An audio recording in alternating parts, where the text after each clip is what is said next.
Welcome back to our fall edition of Landscape and Garden Secrets, Tips from the Pros with Sterling. I'm Misty, this is Eva. And today we're going to expand on the subject of fall color and plantings and winter interest plants. Yes, so we're gonna hit on berries, we're gonna hit on fall color, we're gonna hit on evergreens, and really encouraging you to go out to your local garden center, shop now, see what's happening, and incorporate the beauties of fall and the winter interest into your landscape. So when we come back, we're going to start right here with these wonderful Pyracantha. Landscape and Garden Secrets, Tips from the Pros at Sterling is brought to you by Basilite Concrete Products, working with you to increase your home's livability for entertaining and relaxation.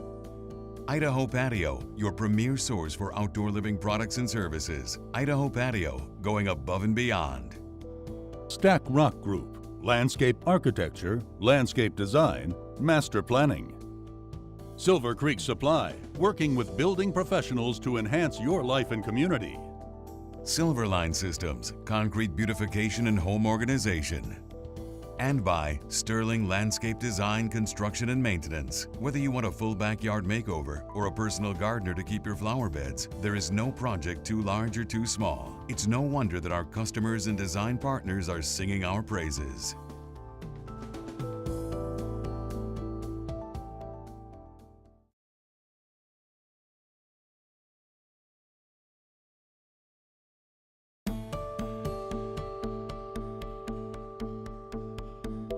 So in spring, we're predominantly concerned with flowers and how things bloom and how they can beautify your landscape that way. In the fall, we're turning to berries and leaf colors, turning various shades of yellow, orange, and red. So this is a great example, this Pyracantha, of how to get some color into your fall landscape. Yeah, definitely the most prolific for orange berries. If you like this look, the Pyracantha is the way to go.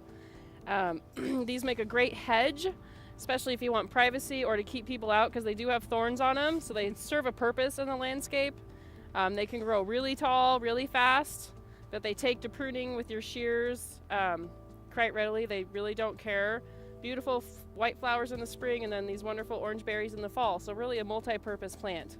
And there's more than one variety. This is Yukon Bell. There are other varieties like the Mojaves, where you get a little variance in shrub height and width and the depth of color. orange. Yeah, and some of them even hint on red. So shop around, see what you like. What you see now is what you can expect in the years to come. So that's why it's a great time to shop for it now. You can also find them that have been trained on a trellis. They call it espalier. So they already have this nice form to them, and then you don't have to worry about pruning them, this giant wild crazy bush. They've kind of already been tamed. So just a little maintenance there if you wanted something a little different. So Eva, what do we have here? Here we have the black chokeberry. These have awesome fall color. You're going to get a whole range of yellows, apricots, reds, and purples all on one plant. Smorgasbord of color. Yes, and they're called a chokeberry because they're really astringent, and that's where they get the name from. But they are not poisonous. They're actually edible if you can stand it. You can make some jams out of them. Yes, jam with sugar. How tall? These plants here will get 3 to 6 feet. They're pretty easy to maintain. Cut them however you want, again. And then they sucker. These are also excellent for wet sites. They're pretty tolerant of most conditions, full sun. So as you can see, these ones are quite prolific in their berry production. They get a lot of them on there. Really nice clusters, make a nice fall show. So when all the foliage is gone and all the leaves have dropped, it's nice to have something that's still holding some ornamental value in your yard. So a perfect example is with the berries. So just keep in mind that anything that produces a berry has a flower that precedes it.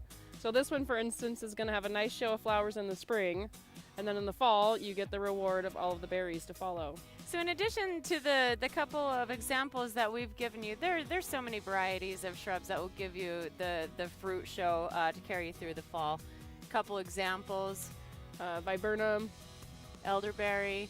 And one thing that a lot of people don't think of are the roses. There's a lot of nice rose varieties that create rose hips. So if you stop deadheading them and pruning them, you know, in late summer, you're actually going to get a nice rose hip. So that's something, you know, to consider as well. So in addition to the shrubs, we want to show you some trees that actually produce a nice berry show as well. So let's go check out some crabapples.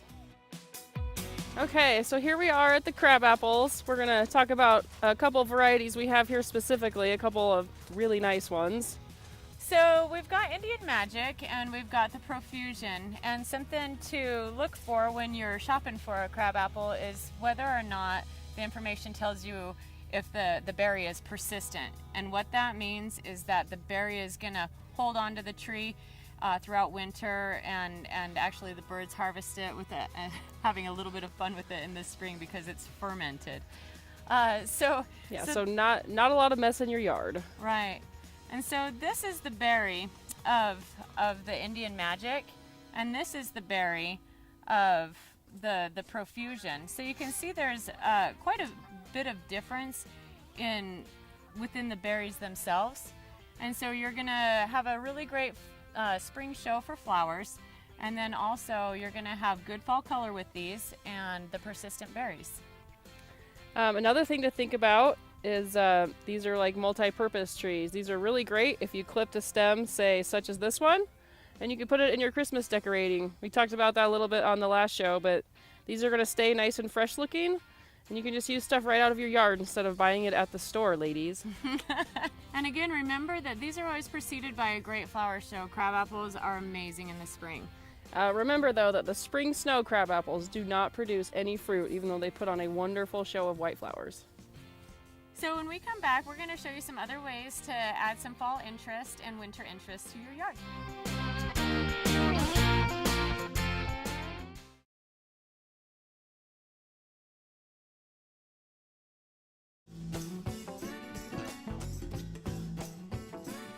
Now we're back here at Cloverdale, and we're going to continue to show you how to select for plants for fall interest.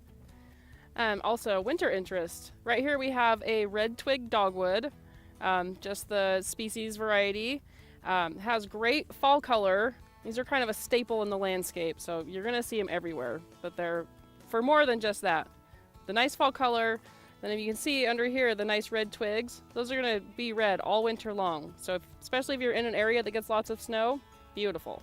So in addition to the species, there's other varieties of dogwoods. You actually got a yellow twig dogwood, and when you put these in front of a nice evergreen backdrop, you're really going to have that red and that yellow pop out. Just going to showcase their nice bright wood, whereas otherwise it might fade into the background.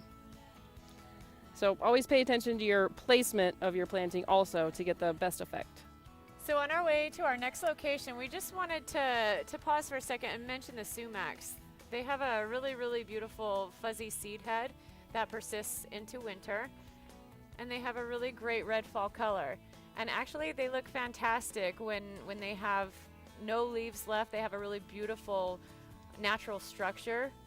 And something worth mentioning is another type of sumac. Yeah, the one that we are showing is the species. There's also one called Tiger Eyes, and it has a very brilliant yellow fall color, which would make a great contrast to a lot of fall coloring items in your yard. So now that we went over a bunch of stuff for fall color that grows in the sun, we're going to go over some things that like the shade. So our first stop is at these flowering dogwoods. You are probably very familiar with the fantastic spring show that they put on, but they also have good fall color, lots of purples. And so, you know, there's a lot of ways to get fall color even in your understory gardens and in your shade gardens. So let's show them a couple more examples. So another one of our favorites is the oak leaf hydrangea. And their fall color is a brilliant purple to red. Very excellent because they have these really big leaves, so when they turn their fall color, there's a lot to show off. Yes, they have a beautiful spring flower. It's actually midsummer, and it's a huge panicle, and it comes out like this. They're enormous, and they actually have really interesting exfoliating bark. So they're really an all-season selection for your shade garden. Very nice. So another honorable mention is the compact Oregon grape. There's a couple different varieties. You want to pay attention to which one you're getting. There's a full-size Oregon grape, a compact Oregon grape that stays about 3 feet, and then one that's the Reppins, and it's more of a ground cover. Creeper. So you can see we've got some of the fall color showing here. It'll get this nice purple color, and it's going to stay that color all winter long. And it's going to keep all of its leaves. So when you think of evergreen, don't necessarily think of a conifer with the needles. There are lots of broadleaf evergreens that are optional for your yard. Okay, so now we're going to do an honorable mention of the Japanese maples. A couple different kinds here. So we've got a blood-good Japanese maple. So all summer long you have a beautiful purple foliage to it, but it actually gets a very vibrant red fall color. I'd say even comparable to the burning bush. So Yeah. so really bright, really beautiful. And what'd you bring? This one is a lace leaf Japanese maple. They have a nice green color and this nice lacy foliage. In the fall, however, they are going to turn fire red. So again, another nice fall color. And keep in mind that this is an understory tree. These can handle a little bit more sun. So veering off a little bit from fall color, we're going to show you how to extend your season through blooms. There's a lot of really great choices to extend the bloom time into that kind of a lull that we get in right before fall color hits. So we're going to show you some examples of that as well. And we're going to take a break right now. When we come back, we'll get into that.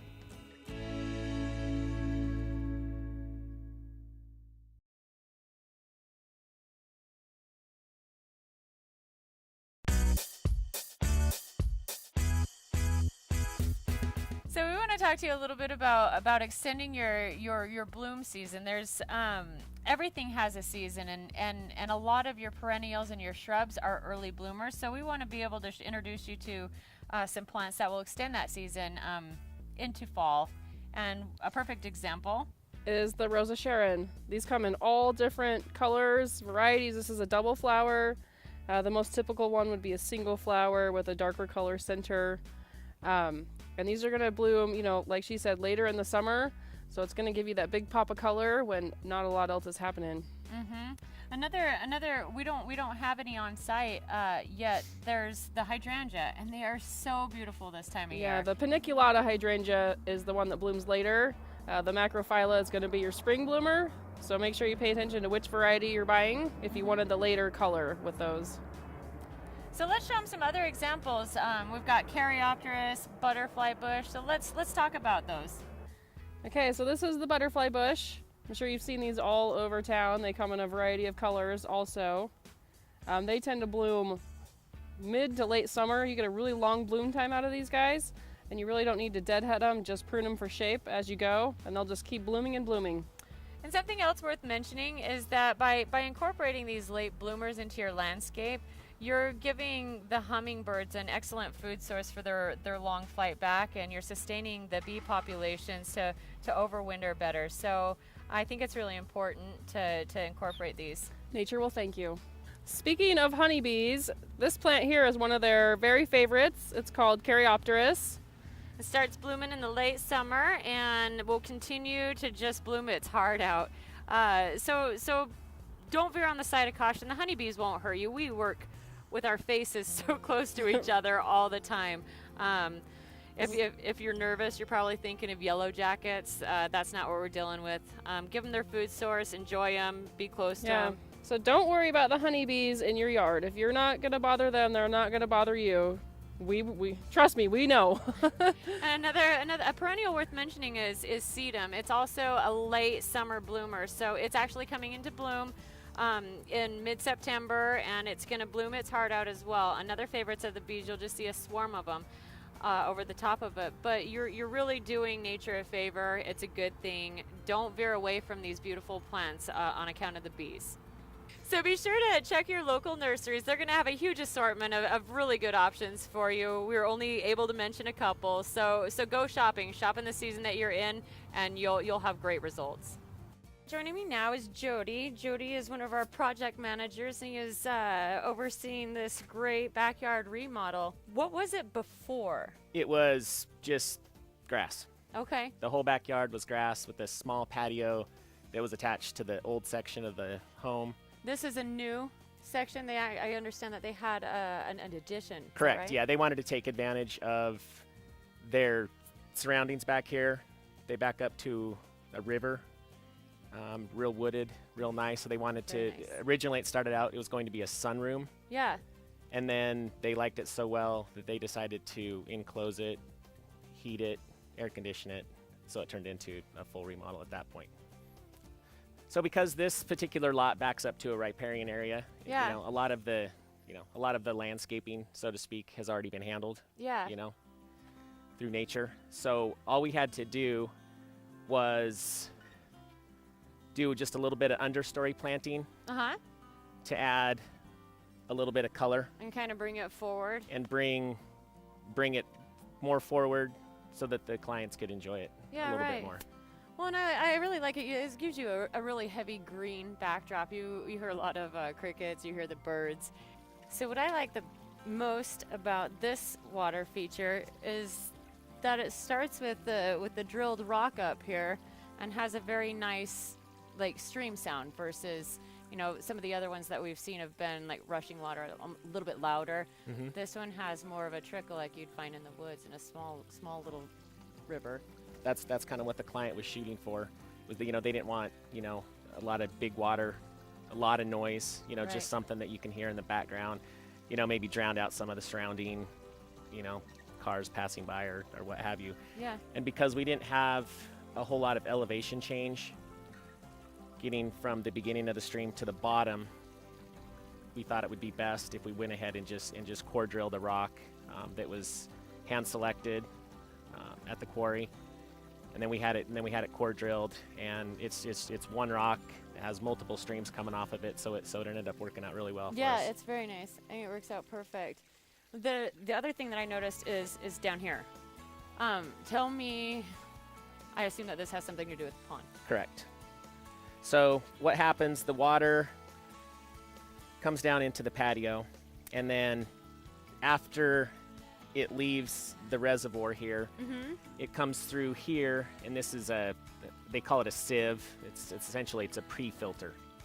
So the water comes into there, it spins around, it catches all the leaves, the larger debris, and then from this point, it goes over into the pump vault, which is Oh, over okay. in the bed. But because this has to be at the same elevation as our lowest point, we didn't want to have, a plastic lid, or we didn't want to have to hide what we were doing here with a pot or Right. something like that. So what we Right. decided to do was cover this with a steel disc that we glued the pavers onto and maintained the same pattern. And Mhm. so whenever this needs to be filled, you just take this bolt out, and then we made a tool that you screw into that, and then you just pop the whole thing out, clean the filter, knock the leaves out, and then put it back.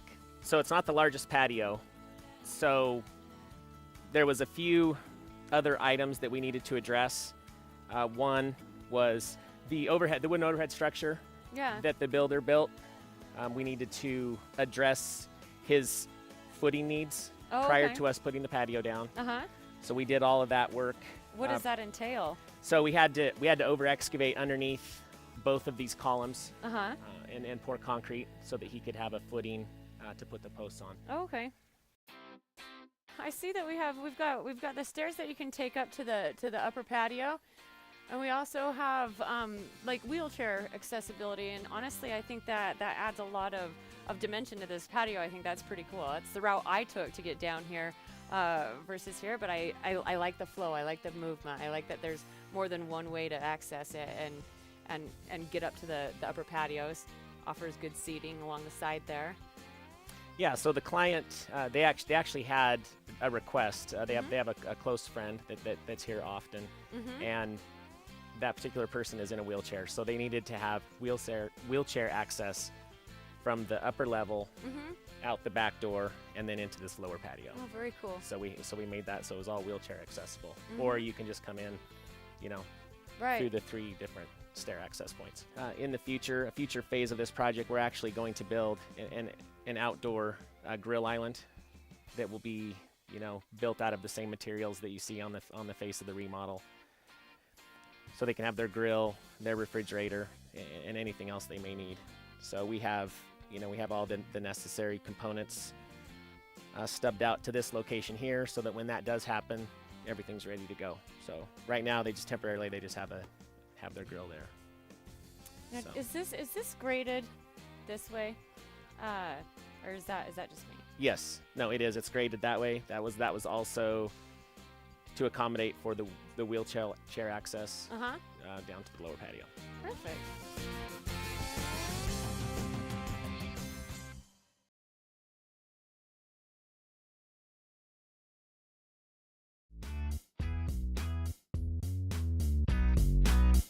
Fall is actually one of my very, very favorite times to plant, and the science behind that is the soil is still warm and the air temps are cooler. So essentially you're allowing your plant to go dormant. It's not losing a lot of water through the leaves, but the soil conditions still being warm will allow root growth. So how late do you think that we can plant into the season? We can plant in the soil as long as you can dig in it, you can put a tree in it. Yeah, so you just want to make sure that you have access to water. It's crucial that you water your plants in and that they, No matter how cool it is outside. yep, you need access to water. You need to get those air spaces at it. You need to make sure that those roots have the moisture that they're going to need to take them through the winter. It's important to remember not to fertilize in the fall. You want your plants to go dormant. You don't want to encourage new growth, which is what your fertilizer is going to do. So if you're going to fertilize in the winter time, you want to do it late, after everything's gone dormant, after they've lost their leaves. Then you can put like the slow release tree spikes in the ground or whatever kind of fertilizer you want. Then it's available for them in the spring to start using that. So anytime you have an opportunity throughout the winter, we hit a lot of 40-degree days. Take that opportunity to go out and water your pots, water your evergreens, and water your new plantings. It's your only opportunity to do so. So do drag your hose out there, give them a nice deep watering, and make sure that they have enough water to carry them through the winter. Well, I hope our show today was able to inspire you to go out to your nursery and find some good fall plantings for your own yard. And we'll see you next time. Thanks a lot. Landscape and Garden Secrets, tips from the pros at Sterling, is brought to you by Basilite Concrete Products, working with you to increase your home's livability for entertaining and relaxation. Idaho Patio, your premier source for outdoor living products and services. Idaho Patio, going above and beyond. Stack Rock Group, landscape architecture, landscape design, master planning. Silver Creek Supply, working with building professionals to enhance your life and community. Silverline Systems, concrete beautification and home organization.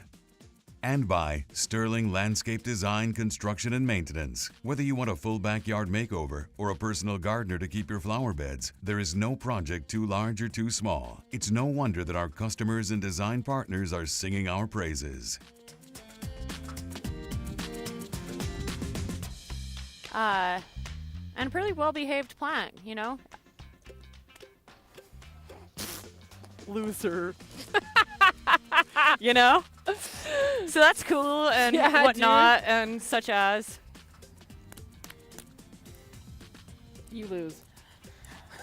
That means you start. Oh, okay. I'm like, you like that? I'm like, she gets it. Nature will thank you.